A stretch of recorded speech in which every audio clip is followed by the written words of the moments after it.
আল্লাহ রাব্বুল ইজ্জত আমাদেরকে যে জীবনের অধিকারী করেছেন, আমরা বিশেষ করে যারা আল্লাহর বন্দেগীতে অন্তর্ভুক্ত হয়েছি, ইমানদার হওয়ার সুযোগ লাভ করেছি, আমরা বড় সহজে ইসলাম ইমান সম্পর্কে ইমানের অন্তর্ভুক্তি পেয়েছি। আমরা জন্মসূত্রে মুসলমান।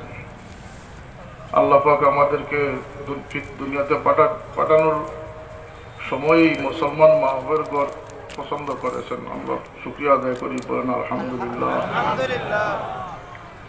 এই জন্য আমরা ইসলাম সম্পর্কে বা ইমান সম্পর্কে যেমন অজ্ঞতা আমাদের মধ্যে রয়েছে, আমরা ইমানের স্বাদ বা ইমানের যে সৌন্দর্য, এ মর্মে আমরা অনেক গাফলতির মধ্যে রয়েছি।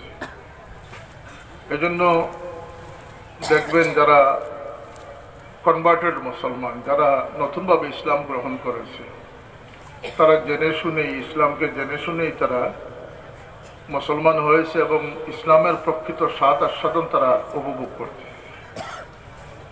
আমরা ইসলামের স্বাদ আস্বাদন উপভোগ করার শক্তি হারিয়ে ফেলেছি, কারণ আমাদেরকে সামাজিকতা, আমাদের রীতি রেওয়াজ আমাদেরকে ধ্বংসের মূলে সবচেয়ে বড় দায়ী।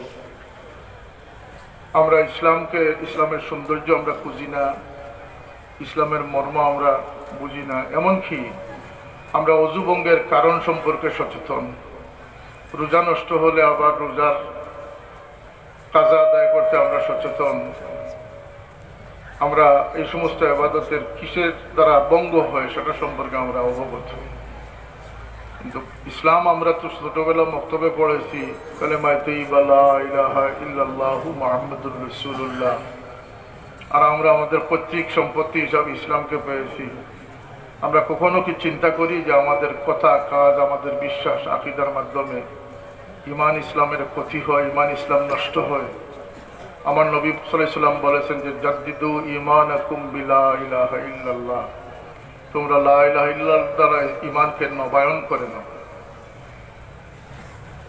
যদি আমরা সেই ইমানের ক্ষেত্রে সতর্ক না হই, তাহলে আমাদের হজ উমরা, আমাদের তাসবিহ তাহলিল, আমাদের তিলাওয়াত, সাদকা, খয়রাত, নামাজ, রোজা, এগুলোর কবুলের শর্ত হচ্ছে আমাদেরকে ইমানদার হতে হবে। কিন্তু আমরা সেদিকে আমাদের খেয়াল অত্যন্ত কম। আর আমাদের জীবনকে সৌন্দর্যমণ্ডিত করার জন্য আল্লাহ পাক 23 বৎসর ব্যাপী তার হাবিব সাল্লাল্লাহু আলাইহি ওয়াসাল্লামের সিনার মধ্যে কোরআনে পাক বরাহে রাস্ত নাযালাহু বিহি রূহুল আমিন আলা কলবিক, আল্লাহর হাবিব সাল্লাল্লাহু আলাইহি ওয়াসাল্লামের সরাসরি আল্লাহর হাবিব সাল্লাল্লাহু আলাইহি ওয়াসাল্লামের সিনার মধ্যে সেই কোরআনে পাক অবতীর্ণ করেছেন। সুবহানাল্লাহ। এবং এটি আল্লাহর নবী সাল্লাল্লাহু আলাইহি ওয়াসাল্লামের জন্য অনেক কষ্টসাধ্যের ব্যাপার ছিল। এই কোরআনের আমানত অত্যন্ত ভারী আমানত, যেটি আল্লাহ রাসূল মুসা আলাইহিস সালাম তাওরাত পেয়েছেন, একসাথে পেয়েছেন। জবুর পেয়েছেন, দাউদ আলাইহিস সালাম একসাথে পেয়েছেন। ইনজিল পেয়েছেন, ঈসা আলাইহিস সালাম একসাথে পেয়েছেন। কিন্তু হুজুরে পাক সাল্লাল্লাহু আলাইহি ওয়াসাল্লামের নিকট যে কোরআন এসেছে, সেটি 23 বৎসর ব্যাপী আল্লাহর নবীর সিনার মধ্যে 4 আয়াতের অধিক নয়, এইভাবে ধারাবাহিকভাবে আল্লাহর হাবিব সাল্লাল্লাহু আলাইহি ওয়াসাল্লামের উপর নাযিল হয়েছে। এই কোরআন শরীফ থেকে সরে যাওয়াই আমাদের জীবনের প্রতি সবচেয়ে বড় কারণ। এই জন্য মাহফিলে তাফসীরুল কোরআন অত্যন্ত প্রয়োজন। এবং আমাদের জীবনকে সুন্দরের জন্য দুটি জিনিস যদি আমরা অর্জন করতে পারি, তাহলে আমরা আমাদের ইমানের স্বাদ আস্বাদন সম্পর্কে আমরা অবগত হতে পারবো, আমাদের মধ্যে ইসলামের সৌন্দর্য ফুটে উঠবে। আমরা প্রকৃত মুসলমান হিসাবে, মুসলমান হয়ে যাওয়াই শেষ নয়, মুসলমানের উপরে টিকে থাকাটা হচ্ছে সবচেয়ে বড় চ্যালেঞ্জ। কথা ঠিক না? এটা মুসলমান হিসাবে ইন্নাল্লাযীনা ক্বালু রাব্বুনাল্লাহু সুম্মা ইসতাকামু, এই শেষ যাত্রা, শেষ অবস্থায় যে মানুষ ইমানের উপরে সাবিত থাকতে পারবে, সে মানুষই আল্লাহর কাছে ইমানদার হিসাবে গ্রহণযোগ্য। এজন্য আমাদের অনেক কসরতের প্রয়োজন, অনেক সতর্কতার প্রয়োজন। আমাদের দুশ্মনের মোকাবিলার জন্য আল্লাহ পাক অস্ত্র দিয়েছেন, ইলম দিয়েছেন, আকল দিয়েছেন, এমনকি নেক্সট সহবত দিয়েছেন, যেটি আমাদেরকে লাওয়ারিস থেকে আমাদের ওয়ারিসের পরিচয় দান করে। সুবহানাল্লাহ। এই যে সিলসিলা, তরিকা, তাসাউফ, এগুলো আমরা কেন করি? যে এগুলোর মাধ্যমে কেবল আমি আল্লাহর প্রতি পাওয়ার যে সহজ পন্থা অবলম্বন করলাম সেটাই নয়, আমার পরিচয় ফুটে উঠলো। আমি এমনকি একজন মানুষ যদি কোনো তরিকার অন্তর্ভুক্ত হয়, শয়তানও তাকে ভয় করতে থাকে। কিন্তু তাই বলে আজকের যে রেওয়াজ রসুম, মানুষ বিভিন্ন বুজুর্গের নিসবত গ্রহণ করতেছে একদম সামান্যতম কোনো যোগ্যতা ছাড়া, আর সে যখন তার আকাম কুকামে লিপ্ত হচ্ছে তখন মানুষ তার নাম ধরে বলতেছে না, তার লকব ধরে তাকে গালাগালি করতেছে। সুতরাং এই ব্যাপারে সতর্কতা অবলম্বন করা, যারা আজকে সাইনবোর্ড হিসাবে প্রতারণার ফাঁদ পাতার জন্য, তার আকামকে আড়াল করার জন্য তার নামের সাথে নকশবন্দি, চিশতি, কাদেরী এগুলো নাম ব্যবহার করতেছে, সেই সমস্ত বর্ণচূড়াদের ক্ষেত্রে আমাদেরকে সতর্ক থাকতে হবে। আর এই ঠিক বলার ব্যাপারে একটি সতর্কবাণী আমি শুনিয়ে দিই যে মানুষের সাক্ষী আল্লাহর কাছে গ্রহণযোগ্য, কিন্তু সেই সাক্ষীটা যদি এখন যদি আমি বলি যে আমরা এক আল্লাহর ইবাদত করব, আল্লাহ ব্যতীত কারো ইবাদত করব না, এই তখন যদি আপনারা ঠিক বলেন তাহলে এটা সত্য সাক্ষী হবে। কারণ আমরা প্রত্যেকেই এই বিষয়ে আমরা আপোষহীন যে আমরা এক আল্লাহ ব্যতীত কারো ইবাদত। যখন আমি বললাম যে আমার ভিতরে এই মর্মে দলিল রয়েছে, আপনারা বললেন ঠিক, আপনারা এটা মিথ্যা সাক্ষী দিলেন। আপনারা বুঝলেন কিভাবে যে আমার কাছে যে এই দলিল রয়েছে?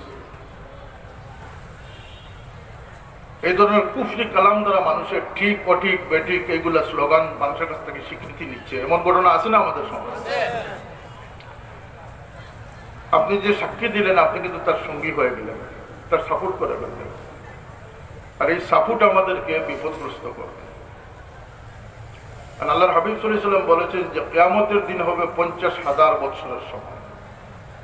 কতদিনের সমান? 50,000। সেদিন মানুষের নানাবিধ দুর্যোগ, মানুষ নানাবিধ কষ্টের সম্মুখীন হবে। এমনকি হাদিস শরীফে রয়েছে যে মানুষ চিৎকার শুরু করবে, মাথার উপরে সূর্য, জমিন হবে তামার, মানুষ ইন্তজার, অপেক্ষার পর অপেক্ষা। মানুষ একসময় বলবে যে আল্লাহ বিচার কার্য সমাধান করেন, প্রয়োজনে আমরা দুজকে যেতেও রাজি আছি, তবু আমরা এই আযাব থেকে মুক্তি লাভ করছি। তখন আপনারা জানেন যে সকল নবীদের কাছে মানুষ যাবে, নবীরা বলবেন যে আমার পক্ষে এটা সম্ভব নয়। আমাদের নবী আপা মাওলা মুহাম্মদুর রাসূলুল্লাহ সাল্লাল্লাহু আলাইহি ওয়াসাল্লামের কাছে যখন এই ব্যাপারে সাহায্য চাওয়া হবে, আল্লাহ নবী সাল্লাল্লাহু আলাইহি ওয়াসাল্লাম শ্রদ্ধা অবনত হবেন। আল্লাহ বলবেন যে হে নবী, আপনি মাথা উঠান, আপনি যা বলবেন গ্রহণ করা হবে, আপনার সুপারিশ কবুল করা হবে। এই সুপারিশের সুবাদে আল্লাহ পাক সমস্ত মানুষকে এই বিপদ থেকে মুক্তি দান করবেন। রাসূল পাক সাল্লাল্লাহু আলাইহি ওয়াসাল্লাম বলেছেন সেদিন মানুষের বিভিন্ন প্রকার কঠিন শাস্তির মধ্যে দুটি শাস্তি থাকবে, একটি হচ্ছে অন্ধকার, আরেকটি হচ্ছে তৃষ্ণা কাতরতা। আল্লাহ নবী খুশখবরি দিয়েছেন যে আমার উম্মত যারা নামাজি হবে, ওযু করবে, বিশেষ করে হাদিস শরীফে ফজরের নামাজের কথা উল্লেখ করেছে।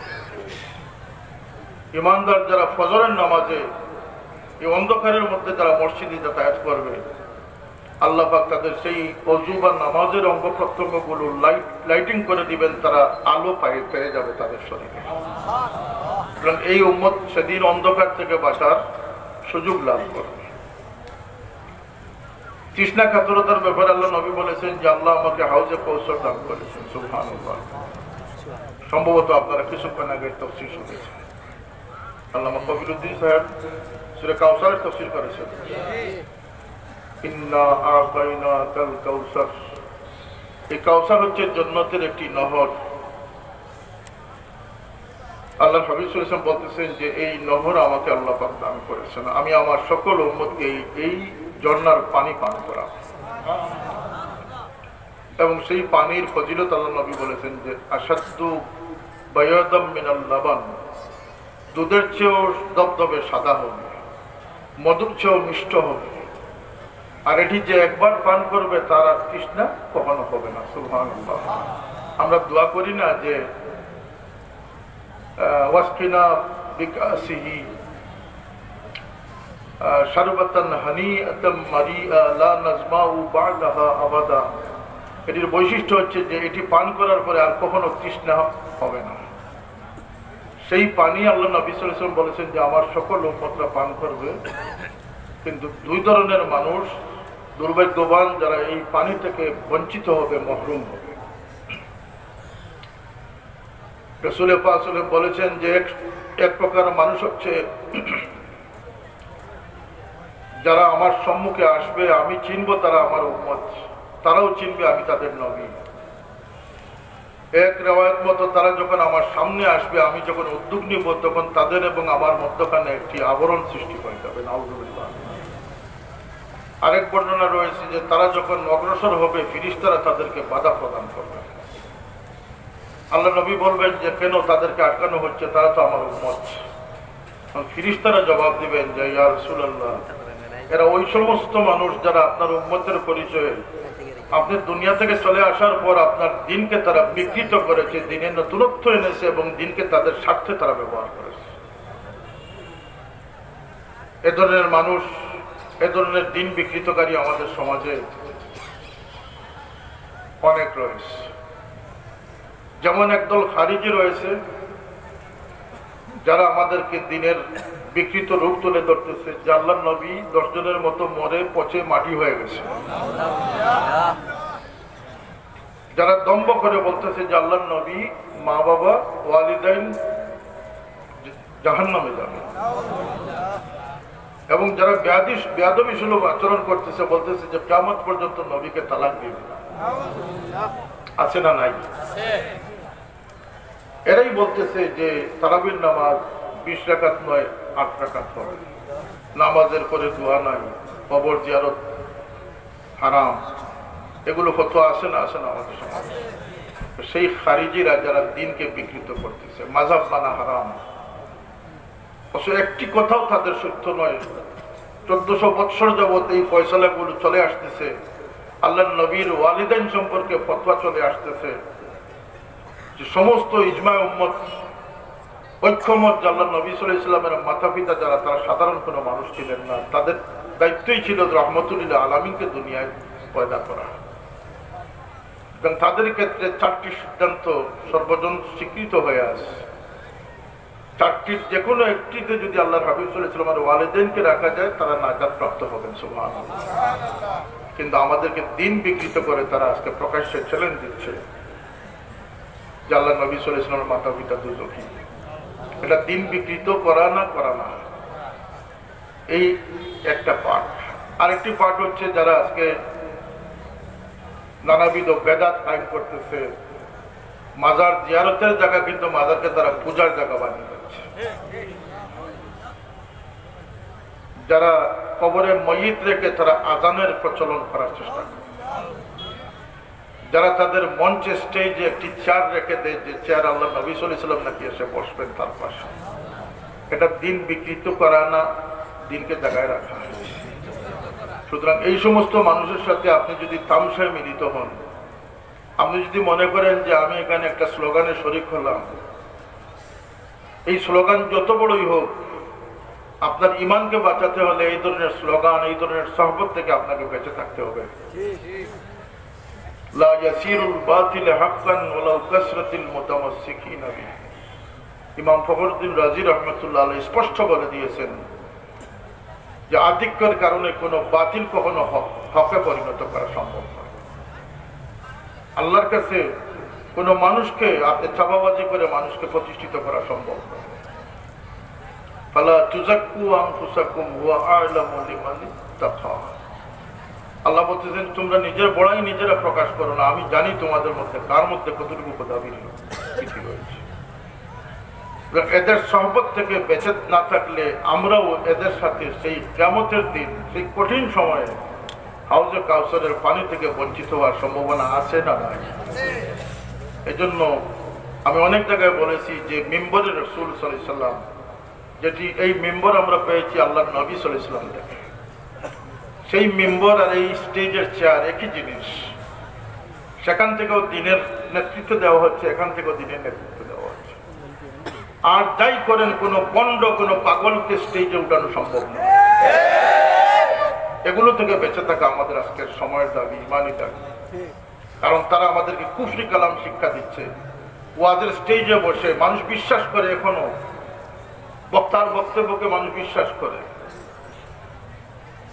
কিন্তু এমন কুফরি কালাম যে মৃত্যুর সময় নাকি কলমা কালামের প্রয়োজন নাই, ডুল বাজনা হলেই তার যথেষ্ট।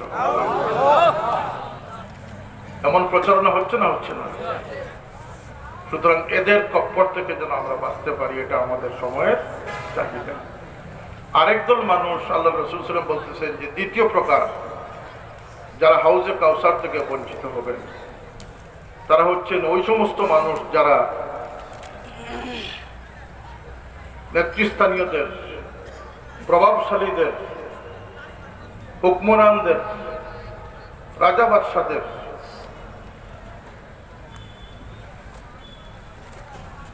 আপনার মিথ্যা সাপোর্টার ছিল,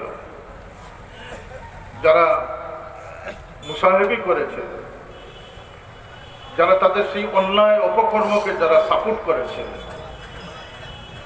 এবং যারা তুষামত করেছে, এমন মানুষ তো আমাদের সমাজে নাই, আশা করি, নাকি? আছে না? নাই। ব্যবসায়িক স্বার্থে হোক, রাজনৈতিক স্বার্থে হোক, সমাজে প্রভাব প্রতিপত্তির স্বার্থে হোক, ব্যক্তিগত স্বার্থে হোক, এগুলো আমাদের সমাজে আছে। অন্যায়কে অন্যায় বলার সাহস হারিয়ে অন্যায়ের পক্ষে সাফাই দেওয়ার মতো লোক আছে না? নাই। জুলুমের পক্ষে সাফাই দেওয়ার মতো লোক আছে না? নাই।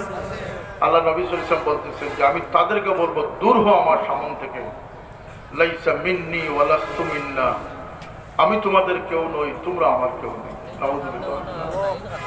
সেই সময় যদি আল্লাহ নবী কাউকে বলেন যে তুমি মিয়া দূর হও আমার সামনে থেকে, তুমি আমার কেউ নও, আমি তোমার কেউ নই, তাহলে তার বাক্য কি আর প্রসন্ন হওয়ার সম্ভাবনা আছে? কথা বলেন। এই সমস্ত মানুষ থেকেও, আমি কাউকে ছোট করার জন্য নয়, আল্লাহ পাক সকলকে হেদায়েত নসিব করুন, বোঝার তৌফিক দান করুন। আমি মুখতাসার একখানা আয়াত তেলাওয়াত করেছি,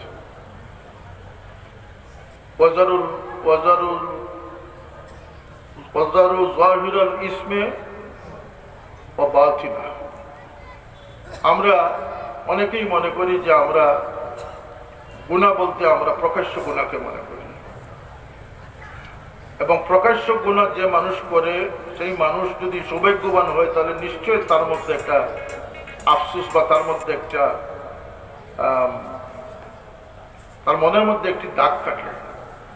সৌভাগ্যবান হলে সে তওবাও করে নেয়। কিন্তু এটা মানুষ যখন করে, মানুষ বুঝতে পারে।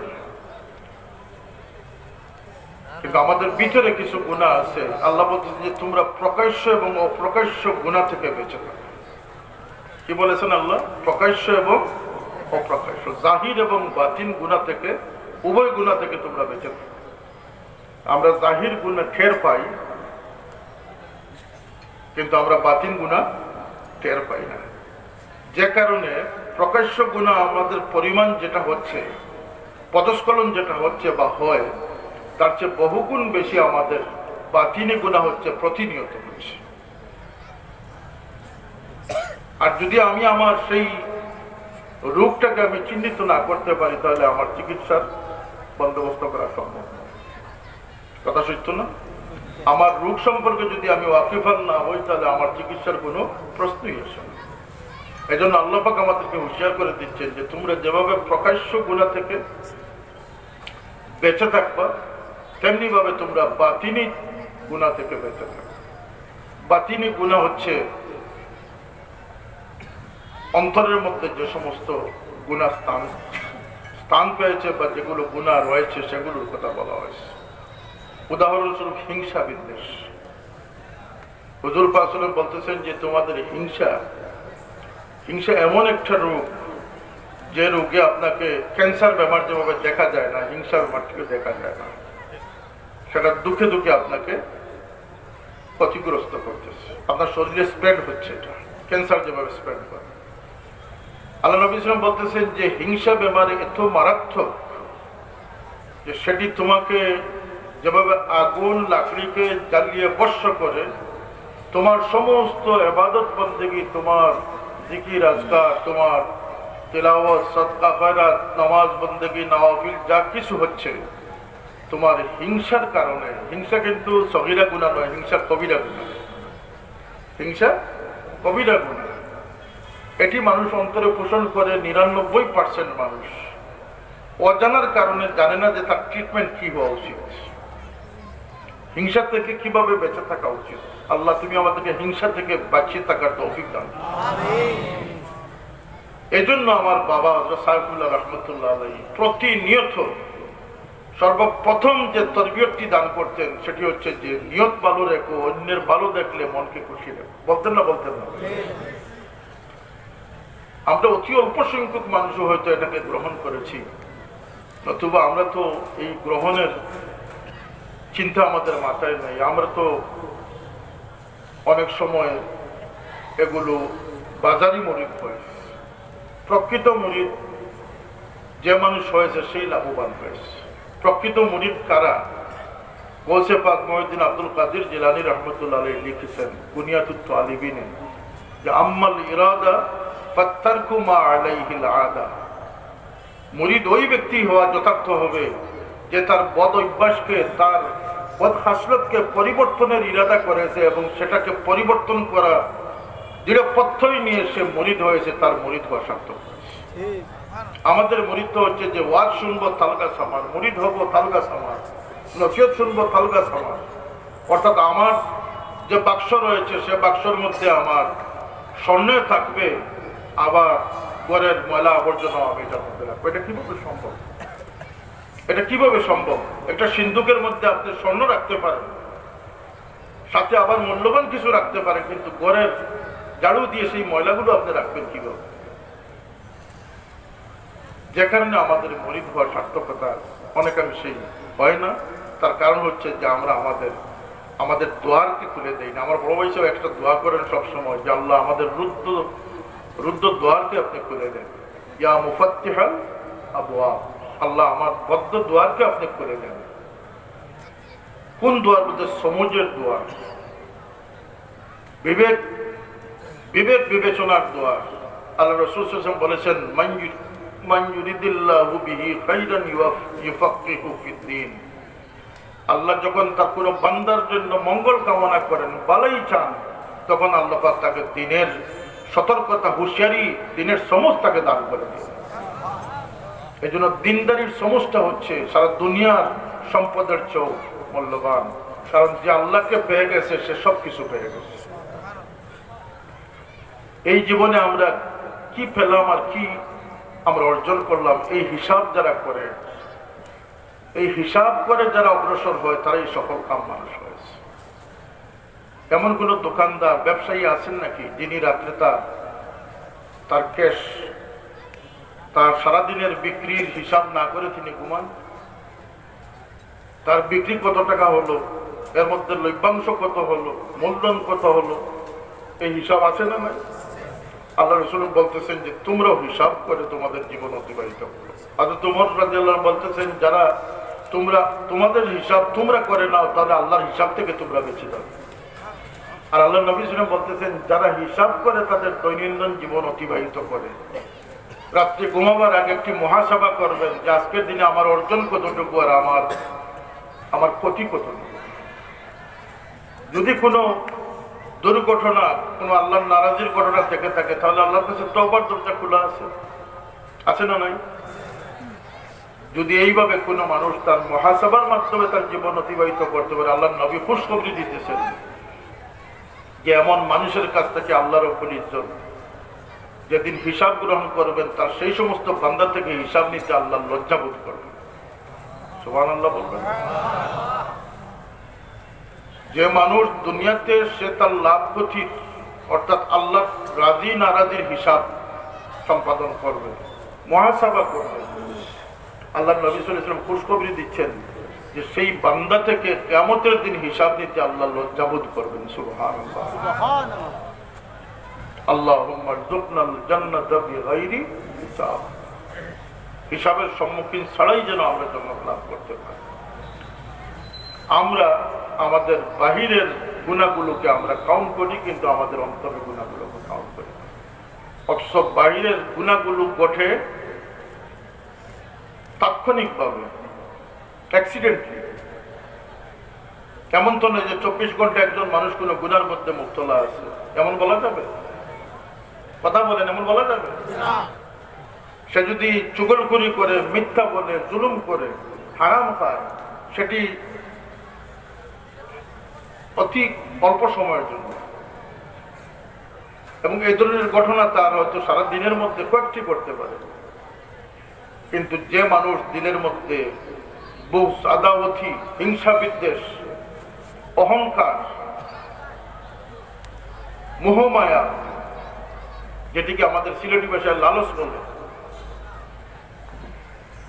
এই সমস্ত যদি বদ অভ্যাস তার ভিতরে সে পোষণ করে থাকে, এগুলো দিয়ে যদি তার অন্তরকে সে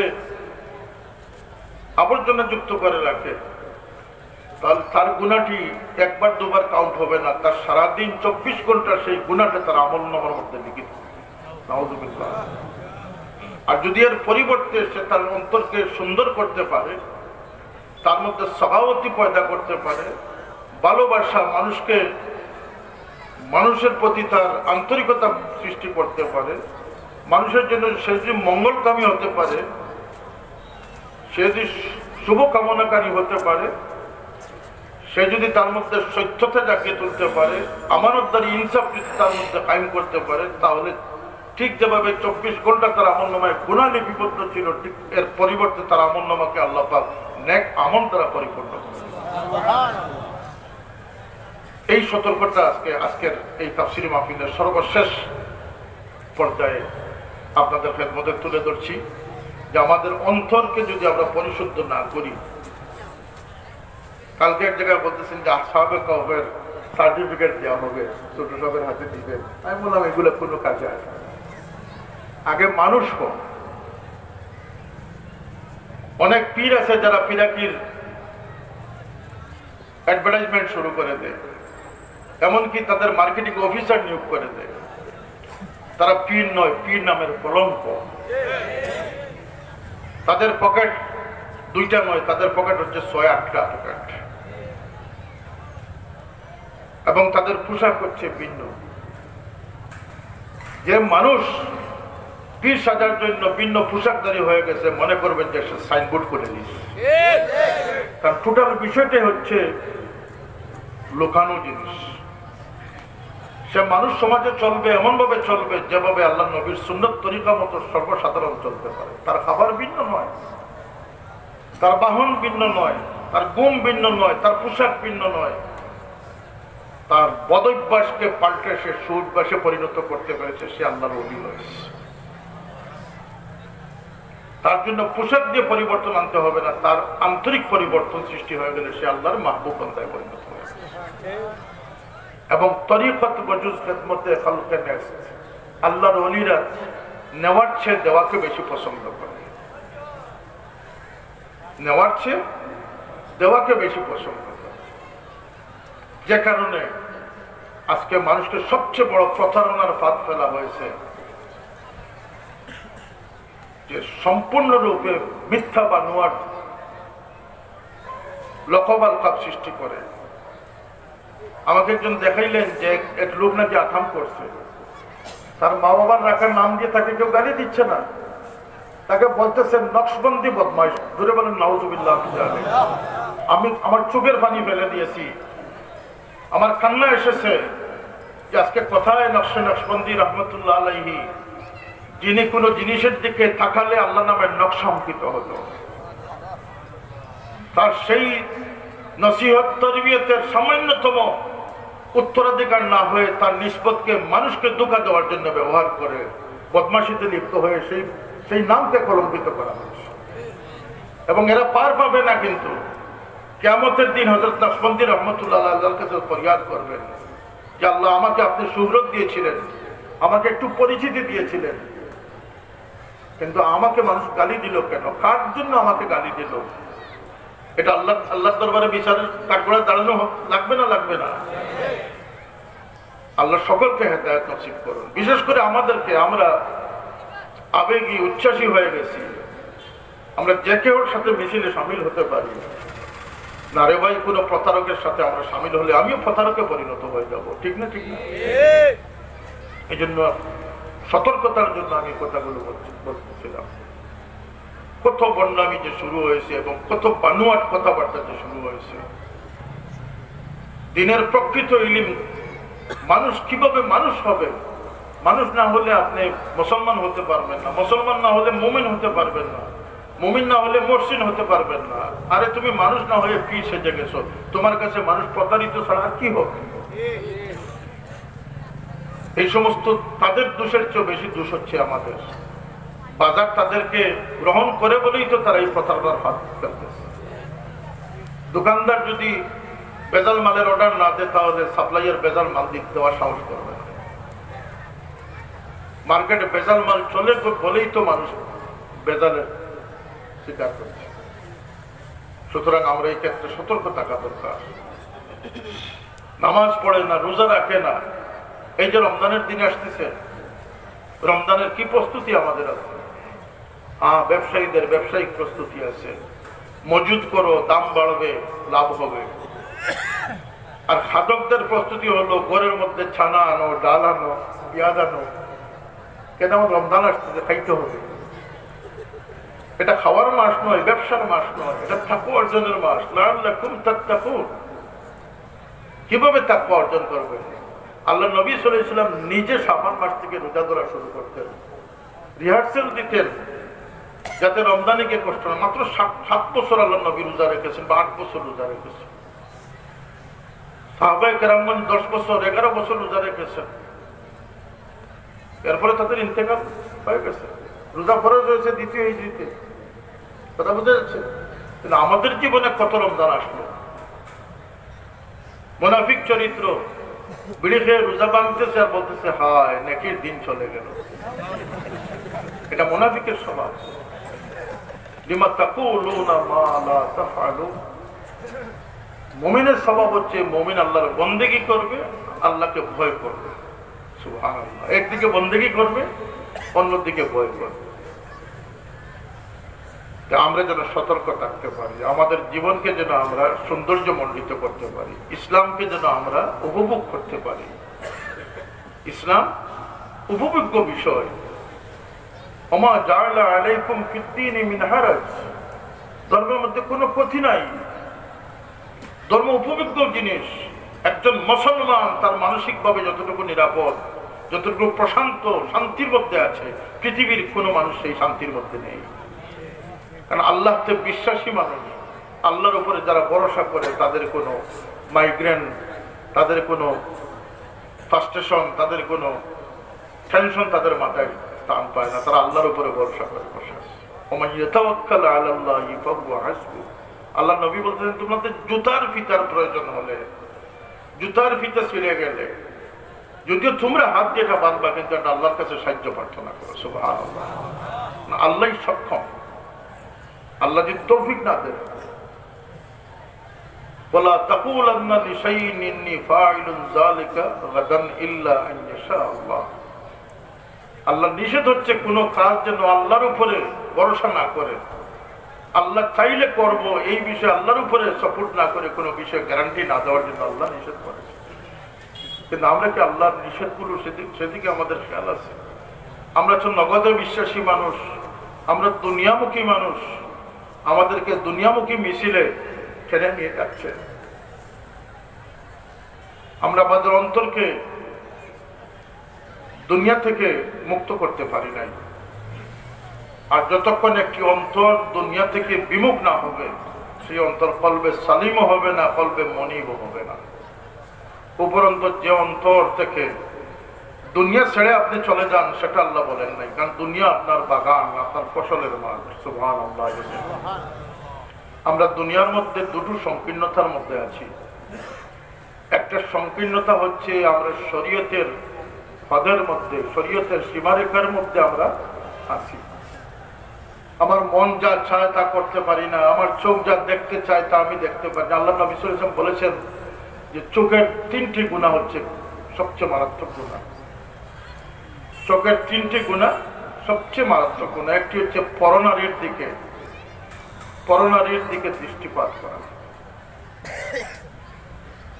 এবং এখানে একটি ফজিলতের বিষয় আছে, যদি কোনো পরনারীর দিকে আপনার চোখ চলে যায় আর আপনি যদি সেই চোখকে আল্লাহর ভয়ে ফিরিয়ে নিচের দিকে করে নেন, আল্লাহ নবী বলছেন যে পূর্ববর্তী গুনাহকে আল্লাহ ক্ষমা করে দেন। 2 নম্বর গুনাহ হচ্ছে মানুষকে আন্ডার এস্টিমেট করা, মানুষকে তুচ্ছ বিবেচনা করা। ওয়ালা তুসাইর খাদ্দাকা লিন-নাস, অবহেলা বা তুচ্ছ মনে করে কোনো মানুষকে অবমূল্যায়ন যেন না করা। এটা হচ্ছে চোখের 2য় গুনাহ। আর 3য় গুনাহ হচ্ছে মানুষের ছিদ্র অন্বেষণ করা, মানুষের দোষ তালাশ করা। তাফসীরের মধ্যে লিখেছেন যে যদি কোনো মানুষের চোখ মানুষের দোষ অন্বেষণকারী হয়ে যায়, তার চোখে আর ভালো জিনিস আসবে না, কারণ যে যা খুঁজে সে তাই পায়। তার চোখে আর কোনো ভালো জিনিস আসবে না, সবসময় মানুষের মন্দ জিনিসটি তার চোখের মধ্যে ফুটে ওঠে। আমাদের এক পরিচিত লোক ছিলেন, তিনি বিরিয়ানি খেতে বসলেও মাছের কাঁটা পেয়ে যেতেন। এটা একটি ইবরত, কিন্তু যে যা খুঁজে সে তাই পায়। এটা একটি বড় মিসাল হচ্ছে যে বিরিয়ানি খেতে বসিয়েছি কিন্তু সেখানেও তিনি মাছের কাঁটা পেয়েছেন। বিরিয়ানিতে মাছের কাঁটা আসার কোনো কারণ আছে কোনো কারণ, কিন্তু তার চোখে এটা আসে, কারণ তার চোখ খুঁজে সবসময় যে কোথায় কাঁটা গোছা আছে, এই জন্য সে বিরিয়ানিতেও কাঁটা গোছা পায়। আল্লাহ পাক আমাদেরকে আমাদের চোখের মতো সম্পদকে নিরাপদ রাখার তৌফিক দান করুন। আমাদের অন্তরকে সমস্ত বুগজ, হাসদ থেকে, কিবির থেকে, অহংকার থেকে, কারণ রাই বরাবর অহংকার, সম্পদের অহংকার, সন্তানের অহংকার, ইলমের অহংকার, যে কোনো ক্ষেত্রে কোনো অহংকার থেকে যেন আমরা সর্বক্ষেত্রে বেঁচে থাকতে পারি। কারণ মানুষের অন্তরের এই সমস্ত রূপ মানুষকে গোপন বাতিনি ভাবে মানুষকে গুনাহগার বানিয়ে ফেলে। এই জন্য আমাদের উচিত যে আমরা কোরআনে পাকের সেই নির্দেশ অনুযায়ী, আমরা কোরআনে পাকের নির্দেশ তো শুনেও শুনতে চাই না। আমি একজন মানুষ, আমি একজন মুসলমান, আমার মধ্যে সৌন্দর্য থাকা প্রয়োজন আছে না নাই? আমি কথা বলবো কার সাথে কিভাবে, এটি তো কোরআনে পাক বলে দিচ্ছে, ওয়াকুলু লিন্নাসি হুসনা, মানুষের সাথে যেন সুন্দর ভাষায় কথা বলি। আল্লাহ সেই কথা বলার তৌফিক তুমি আমাদেরকে দান করো। আমরা আমাদের বুদ্ধি হারিয়ে ফেলেছি, আমাদের পথ ছেড়ে আমরা বিপদ যাচ্ছি। আমরা যেন কোরআন শরীফ 2টি জিনিস যদি আমরা গ্রহণ করতে পারি, আল্লাহ নবী আমাদের জন্য ছেড়ে গেছেন 2টি জিনিস, তারাকতু ফীকুম আমরাইন। আল্লাহর কসম, যদি কোনো মানুষ কোরআন শরীফ তার অবলম্বন বানায়, সম্বল বানায়, যদি আল্লাহ নবীর সিরতকে তার সম্বল বানায়, এই মানুষ কখনো গুমরা হতে পারে না। এই মানুষের সৌন্দর্য দিন দিন বৃদ্ধি হবে, বৃদ্ধি হবে, বৃদ্ধি হবে। 2 জিনিস আপনার ঘরে খুবই প্রয়োজন। ব্যাংকের চেক বইয়ের প্রয়োজন নাই, আপনার সন্তানকে ধরে রাখার জন্য 2টি আলোচনা আপনার ঘরে প্রয়োজন। একটি হচ্ছে কোরআনে পাকের আলোচনা, একটি হচ্ছে আল্লাহ নবীর সুরত সিরতের আলোচনা। আমি আমার গলাকে অবলম্বন বানিয়ে ফেললাম, বানাতে পারো, দুনিয়ার প্রাপ্তি ছাড়া তোমার বাইকে কিছু জুটবে। আমার ইলিমকে অবলম্বন বানিয়ে ফেললাম, করতে পারো, সুহরত হাসিল করতে পারো। ক্ষণিকের, কতদিনের? ক্ষণিকের। মান কানা ইউরিদু ওমান কানা ইউরিদু হারসাদ দুনিয়া নুতিহি মিনহা ওয়া মা লাহু ফিল আখিরাতি মিন নাসিব। আমার বাবা যদি শুধু কোরআনে পাকের এই দারুল কিরাতকে তার অবলম্বন বানাতেন, তার পুঁজি বানাতেন, তিনি বাংলাদেশের শীর্ষস্থানীয় 10 জনের ধনীর মধ্যে একজন থাকতে পারতেন। শুধু সাদিস জামাতের সার্টিফিকেট আমার হাতেও তো কমপক্ষে লক্ষের কাছাকাছি হয়ে গেছে। শুধু সনদগুলো যদি তিনি তার অবলম্বন বানাতেন, তার পুঁজি বানাতেন, তাহলে তিনি শীর্ষস্থানীয় ধনী হতে পারতেন। তিনি যতদিন বেঁচে ছিলেন কোরআনে পাকের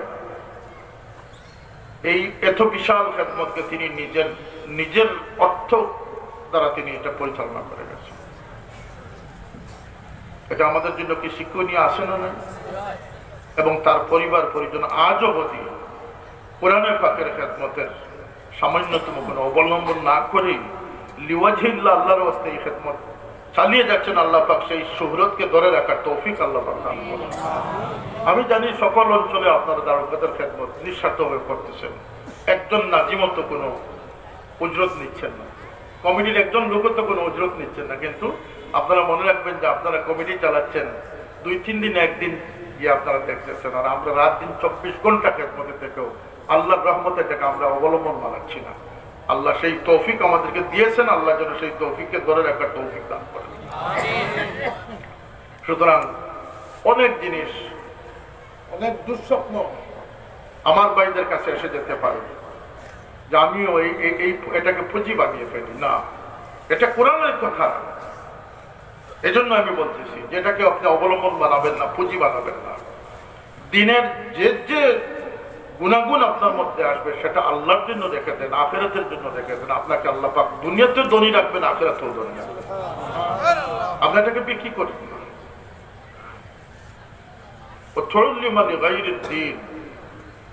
আল্লাহ নবী বলেছেন কিয়ামত হবে তখন যখন আলিমরা দিনের স্বার্থে ইলম হাসিল করা বাদ দিয়ে দুনিয়ার স্বার্থে ইলম হাসিল করবে। এটা শুরু হয়ে গেছে না? কণ্ঠকে বিক্রি করতেছে, মেধাকে বিক্রি করতেছে। আল্লাহ পাক আমাদেরকে সতর্ক হওয়ার তৌফিক দান করুন।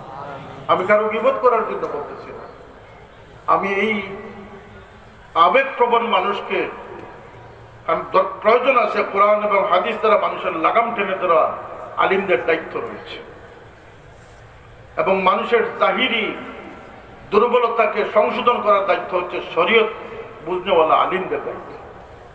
আর মানুষের অন্তরের রোগকে চিহ্নিত করে তার চিকিৎসার দায়িত্ব হচ্ছে আল্লাহর ওলিদের। এখানে দুটি বিষয়, জাহির এবং বাতিনের বিষয় রয়েছে। আল্লাহ পাক আমাদেরকে হেফাজত করুন। আল্লাহ আজকের এই মাহফিলকে কবুল করুন, এবং এই মাহফিল থেকে যেন আমরা কিছু নিয়ে যেতে পারি। সর্বনিম্ন যদি আমরা এইটুকু নিয়ে যেতে পারি যে আল্লাহর ওয়াস্তে, আল্লাহর কোরআনের খাতিরে আমরা একত্রিত হয়েছি, আমরা যদি আবার সেই আল্লাহর ওয়াস্তে পরস্পর মহব্বত থেকে এখান থেকে সমস্ত দুশ্মনী, আদাওয়াতি, হিংসা, বিদ্বেষ জয় দিয়ে যদি আমরা আত্মশুদ্ধি করে এখান থেকে আল্লাহর ওয়াস্তে উঠতে পারি, তাহলে আল্লাহর নবী বলতেছেন যে সেই রোজে কিয়ামতের দিন যখন আল্লাহর ছায়া ব্যতীত, লা জিল্লা ইল্লা জিল্লু, আল্লাহর ছায়া ব্যতীত কোনো ছায়া থাকবে না, সেদিন আল্লাহ পাক ওই দলীয় মানুষ, ওই সমস্ত মানুষদেরকে ছায়া দান করবেন যারা মহফিল থেকে আল্লাহর ওয়াস্তে জড়ো হয়েছিল, আল্লাহর ওয়াস্তে এখান থেকে উঠে চলে গেছে। সুবহানাল্লাহ। আমরা যে সেই বাতচিত্র নিয়ে এখান থেকে ওয়াকুনু ইবাদাল্লাহ ইখওয়ানা, আমরা যেন পরস্পর ভাই হয়ে একজন আরেকজনের মঙ্গলকামী হয়ে আজকের এই তাফসীর সার্থক হয়ে যাবে যদি আমাদের অন্তরের রূপগুলো সম্পর্কে আমরা সচেতন হতে পারি, এবং এখান থেকে আমাদের হিংসা বিদ্বেষ জেনে যদি আমরা গড়ে ফিরতে পারি, তাহলে আল্লাহ পাক আমাদের এই মাহফিলে উপস্থিত হওয়াকে সার্থক করে দেবেন। আরেকটি বিষয়, আমাদের গুণাগুণকে যেন আমরা সত্তা ফেরাত করতে পারি। আপনার মধ্যে একটি ভালো গুণ আছে, এটি আপনার জন্য নয়, এটি আপনি সমাজের মধ্যে বিতরণ করবেন। কারণ আল্লাহ ওয়ালাদের পরিচয় হচ্ছে, সফলকাম মানুষের পরিচয় হচ্ছে তারা নিজের জন্য যা পছন্দ করে অন্য ভাইয়ের জন্য সেটা পছন্দ করে। লা ইউমিনু আহাদুকুম হাত্তা ইউহিব্বা লিআখিহি মা ইউহিব্বু লিনাফসিহি, ততক্ষণ কেউ মুমিন হতে পারবে না যতক্ষণ সে বদনিয়ত থেকে যাবে, আত্মকেন্দ্রিক থেকে যাবে, নিজমতলবী থেকে যাবে, যতক্ষণ আল্লাহ নবী বলছেন তার জন্য যা পছন্দ করবে তার ভাইয়ের জন্য সেই জিনিস পছন্দ না করবে, কসমিন কালেও সে মুমিন হতে পারবে না। সুতরাং মুমিনের দায়িত্ব হচ্ছে নিজমতলবী নয়, স্বার্থপরতা নয়, সকলের জন্য তার সেই তাকওয়াকে, তার ইলমকে, তার উত্তম চরিত্রকে যেন সকলের জন্য সে বিলিয়ে দিতে পারে, তার অর্থ সম্পদকে অসহায় বঞ্চিত মানুষের মধ্যে যেন সে বিলিয়ে দিতে পারে, তার আচরণকে, সুন্দর যে আচরণ তার মধ্যে রয়েছে এটি পাওয়ার হকদার হচ্ছেন তার মা বাবা, তার পরিবার, তার স্ত্রী সন্তানেরা। আপনি বাজারের মধ্যে ভালো মানুষ হলে আপনার সেই ভালো মানুষ কবুল হবে না। আপনার সমস্ত খয়রাত ঘর থেকে শুরু হতে হবে। আপনার সুমিষ্ট জবান, শান্তির বাণী, সহি পরামর্শ, এগুলো আপনার ঘর থেকে স্টার্ট করতে হবে।